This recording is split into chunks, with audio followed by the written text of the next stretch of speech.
बिस्मिल्लाहिर्रहमानिर्रहीम अस्सलाम वालेकुम। आज अगर पूरा पाकिस्तान तोशा खाना के जितने तहाइफ की लिस्ट आई है और इस पर खुशी का इजहार कर रहा है और हम लोग खुशियां मना रहे हैं कि हमें पता तो चले कि हमारे साथ जुर्म करने वाले कौन लोग थे, तो अगर आप इस बात पर खुश हैं तो आपको इस शख्स का जो आपकी स्क्रीन पर आ रहा है, यंग कमिटेड इंतहाई खूबसूरत काबिल तरीन जज जस्टिस आसिम हफीज का अगर आप शुक्रिया नहीं अदा करते तो यकीन कीजिए शायद हमसे ज्यादा नाशुक्री कौम कोई नहीं हो सकती। इस शख्स ने यकीन कीजिए बता दिया है, पूरी दुनिया को साबित किया है कि अगर आप लॉ के सामने खड़े हो जाते हैं और आपको सिवाय अल्लाह का किसी का खौफ नहीं रहता तो आप कामयाब होते हैं। आप ये देखिए कि सबसे पहले आप इनको गुफ्तगू करते हो, देखिए इनकी इंग्लिश बड़ी खूबसूरत है, उर्दू बड़ी खूबसूरत बोलते, कमांड इनकी बड़ी अच्छी है लॉ के ऊपर। 2018 में ये जज बने हैं और अल्हम्दुलिल्लाह 2032 तक ये जज पर रहेंगे अपने ओहदे पर। आज आप लोगों ने समझना है कि शख्स ने कैसी बहादुरी दिखाई है। ताकतवर तरीन लोगों के सामने ये एक यंग जज खड़ा हो गया है। अगर ये खड़ा हो सकता है तो हम लोग क्यों नहीं उसूल पर चल सकते। हुआ क्या है, आपको एक और बंदे का शुक्रिया अदा करना, उनका नाम है अजहर सिद्दीक एडवोकेट। ये बेसिकली तो इमरान खान के वकील है, शेख रशीद के भी वकील हैं और हर वक्त तैयार रहते हैं कोई ना कोई अच्छा केस दिलवाने के लिए। सीन ये हुआ कि इन्होंने एक पिटीशन दायर की, जस्टिस आसिम हफीज ने उस पिटीशन को सुना। इन्होंने कहा कि क़याम पाकिस्तान से लेकर अब तक सारे तोशा खाना का जितना मामला उसको रिलीज कर दिया जाए। अब जस्टिस आसिम हफीज ने काम ये किया कि जज नहीं है, ये असल में हमारे लिए उम्मीद की किरण है, हीरो है इस कौम का। इन्होंने ताकत के ईवानों के सामने खड़े होने का फैसला किया। इन्होंने ऑर्डर जारी किया कि पब्लिक किया जाए। अब हुआ क्या है, इनका ऑर्डर था, अगर इनके ऑर्डर की खिलाफ वर्जी होती तो तहीने अदालत जाता, फिर कैबिनेट डिवीजन के सेक्रेटरी को पेश होना पड़ता, उसके बाद हालात आप जानते हैं कि कितने खराब होते।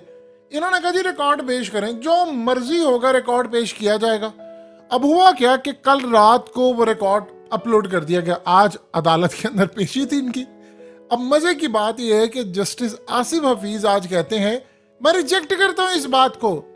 वो कहते हैं जनाब आपने जो रिकॉर्ड पेश करना है वो क़याम पाकिस्तान से लेकर 2002 तक का पेश करें। वो आगे से कहते हैं वो जी वो उस वक्त रिकॉर्ड पब्लिक नहीं हो सकता, डिजिटल नहीं है ये। उन्होंने कहा जिस हालत में भी है लेकर पहुंचे, लेकिन रिकॉर्ड लेकर आए। और जो रिमार्क्स इस शख्स ने दिए हैं, आप यकीन कीजिए इज्जत बढ़ गई है आज अदलिया की। और क्या कमाल बात है, जरा सुनिए। उन्होंने आगे से कहा है, बड़े प्यारे रिमार्क, उन्होंने कहा इस पहलू का भी जायजा लेना जरूरी है कि तहफ़ दिए क्यों जाते हैं। क्या तोहफा इसलिए दिया जाता है कि बदले में कोई फायदा लिया जाए। हम इतने खूबसूरत तो नहीं है कि कोई हमारी खूबसूरती को देकर, या हमने कोई ब्यूटी कॉन्टेस्ट में तोहफा तो नहीं जीता, या हम कोई इतना खूबसूरत नहीं है कि हमारे चेहरों को देकर कोई तोहफा दे, बदले में हमसे फायदा क्या लिया जाता है। उसके बाद अजहर सिद्दीक एडवोकेट ने कहा कि जी एक वजीर तोहफा ले रहा हो तो समझ आती है, मगर जिनके पास सरकारी होता है वो तोहफा कैसे ले सकते हैं। अब अदालत ने कहा कि हमारे पास ये मामला नहीं, इसके लिए तो आपका मुतलका फॉर्म मौजूद है। लेकिन इस सूरत हाल में उन्होंने तलब कर लिया। बड़ा ही कमाल इस बंदे ने इज्जत बहाल की है अदलिया की।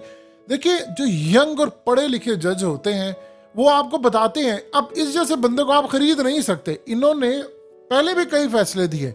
जब इस तरह के जज आएंगे लोगों का उम्मीद का जो एक मामला है वो क्लियर होगा। देखिए एक टनल में आप जब जाते हैं तो उसके एंड पर आपको रोशनी मिलती है। एक जुगनू भी अगर उड़ा होता है, जितनी मर्जी रात अंधेरी हो, लेकिन रोशनी का फिर सफर नहीं रुकता। इस तरह के 6-7 जज आपके आ जाते हैं तो उसका फिर रंग चढ़ता है बाकियों पर। अब इस सूरत हाल में बहुत सारे लोगों ने कहा जी इनकी शक्ल तो रणबीर कपूर से मिलती है। देखिए रणबीर कपूर से इनकी शक्ल मिले ना मिले, हॉलीवुड के हीरो भी हैं, लेकिन ये कौम के हीरो हैं। रणबीर कपूर के बारे में तो शायद लोगों को अंदाजा नहीं, वो एक अच्छा एक्टर है, फिट भी है, लेकिन वो सर से गंजा है। और बहुत सारे लोगों को शायद अंदाजा नहीं है कि वो विग लगाता है, लेकिन इस सूरत हाल में हेयर एक्सटेंशन वो यूज करता है। ये तो असल में इनका लेवल देखें। जज खूबसूरत है, हैंडसम है, ये वो है, ये मायने नहीं रखते, जज के फैसले बोलते हैं। अब आप सोचिए कि हम बहैसियत कौम हमेशा से नाशुक्री करते हैं। अगर आपने इनको अप्रिशिएट नहीं किया तो कोई फायदा नहीं है। इनको बताएं, ये वीडियो इन तक पहुंचेगी, ये जो भी इनको दे उनको बताएं कि भाई कौम आपसे प्यार करती है। आप लोग फैसले दें, आपकी बैक पर खड़े होंगे, आप उम्मीद दिलाते हैं। आप देखिए अवाम के टैक्स के पैसों से इनकी तनख्वाह जाती। अब इस बंदे ने, इस जज ने सही मायने में अपने पैसे हलाल किए। और यकीन कीजिए जो बहादुरी सोची है, वो पहले कहा कि जी बड़ा खतरा है, सिक्योरिटी का मसला है, वो जी डी क्लासिफाइड नहीं, उन्होंने कहा लेकर आए आप। अब यह एक मामला बड़ा जबरदस्त है कि अजहर सिद्दीक एडवोकेट काम ये करने जा रहे हैं कि इसी केस की बुनियाद पर मरियम नवाज को नाअहल करवाना है। इवन कि नवाज शरीफ पहले ही नाअहल है, यानी मरियम अब दोबारा कोशिश कर रही है कि मैं हूं, उसको मतलब परमानेंटली नाअहल करवाना। नवाज शरीफ तो वैसे ही उसकी नाअहली खत्म होनी, उसको भी फारिग करवाना है। हमजा शहबाज से लेकर, शहबाज शरीफ से लेकर, सुलेमान शहबाज, गिलानी खानदान, जरदारी खानदान और जितने भी लोग हैं, इन लोगों ने काम क्या किया है? इमरान खान पर केस क्या है जी? उसने वो डिक्लेयर नहीं किया, फलाने ने किया। इमरान खान ने कहा मैंने सारा काम किया। इन लोगों ने चीजें ले ली हैं, उसको डिक्लेयर नहीं किया। अब ये सारे नाहल होते हैं, गिरफ्तारियां इनकी बनती है। इमरान खान को तो गिरफ्तार करने के लिए मामला आ गया, ये सारे होते हैं गिरफ्तार। अब अजहर सिद्दीक एडवोकेट ये काम करवाने जा रहे हैं कि भाई इन सबको आपने नाहल करने, इनकी गिरफ्तारियां करवाओ। और इस काम के लिए जाहिर सी बात है मरियम फंसी है। देखिए अरशद शरीफ ने डॉक्यूमेंट्स आपकी स्क्रीन पर, उन्होंने कहा था कि मरियम नवाज ने कहा था पनामा में कि जी मुझे यूएई से गाड़ियां मिली है, मैंने उसको बेचा है और पैसे मिले। तो भाई आपको अगर गाड़ी मिली तो आपने डिक्लेयर क्यों नहीं की? वही जस्टिस आसिम हफीज ने जो रिमार्क्स दिए कि भाई हम क्या बहुत खूबसूरत है कि हमें तोहफे मिले, इसके बदले में लेता कौन है फायदा। अब यहाँ इंटरेस्टिंग मामला ये है कि इमरान खान ने फैसला ये किया है कि तोशा खाना में अब वो एक कानून चेंज करेंगे वजीर आजम बनकर कि ये जितने भी तोहफे हैं ये सारे के सारे कोई भी नहीं ले जा सकता, इसको सारे के सारे ऑक्शन में डाले जाएं।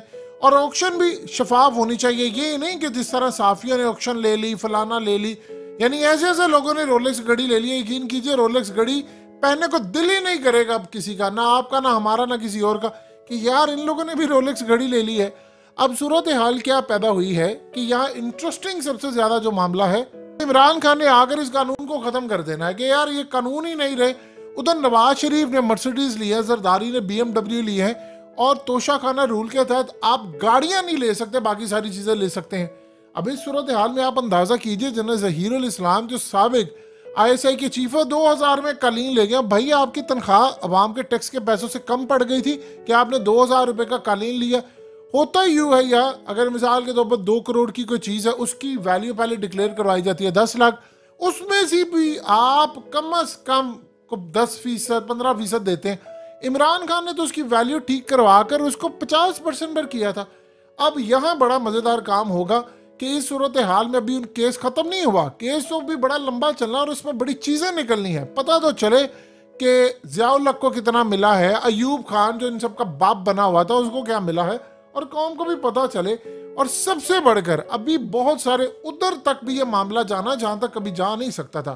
तो इंशाल्लाह अल्लाह के घर उम्मीद है कि जब तक जस्टिस आसिम हफीज जैसे जो जज हैं ये जब तक खड़े रहेंगे आपकी अदालत के अंदर, जब ये खड़े हो जाएंगे आवाम के लिए, तो यकीन कीजिए फिर आपका मुल्क सुधरेगा। और इस जैसे हमें जज भी चाहिए, और सबसे अच्छी उम्मीद है कि 2032 तक ये जज हैं, और इंशाल्लाह अल्लाह के घर उम्मीद है कि फैसले दबंग होंगे। हमें लाहौर हाई कोर्ट में भी अच्छे जज चाहिए, हर कोर्ट में चाहिए, और इन जैसे चाहिए जो खड़े हो जाएं, डट जाएं और कहें नहीं जो मर्जी हो जाए, जितनी मर्जी बड़ी ताकत है आप रिलीज करें डाटा, पता तो चले अवाम का टैक्स का पैसा जा कहाँ रहा है। उसकी वजह सबसे बड़ी ये है कि अवाम के टैक्स से आप दूसरे मुल्कों को भी देते हैं, तो ये अवाम को तोहफे वापस मिलने चाहिए।